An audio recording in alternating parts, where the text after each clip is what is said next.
So there's a new report out from the Hollywood Reporter. It's an interview with James Cameron, and he briefly discussed Alien Romulus as well as Terminator Zero.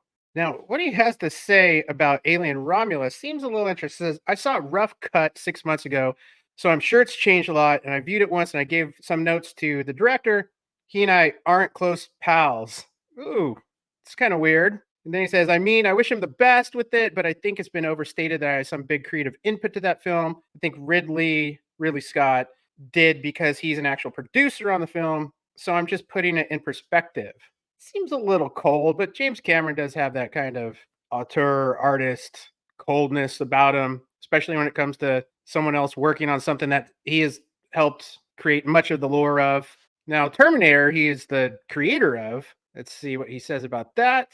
A little more friendly, it looks like. So he says it's interesting because it's kind of like the Sarah Connor Chronicles, where he and the creators effectively came to the same conclusions working independently. And he likes that idea. He ends with, it'd be nice to see it succeed. So with the two projects, him being famously involved in both, creating Terminator and then making what is considered by many to be the greatest alien movie ever, Aliens. It's funny how he kind of distanced himself from Alien, whereas the Terminator project that he also is not involved in, he says, I want it to succeed.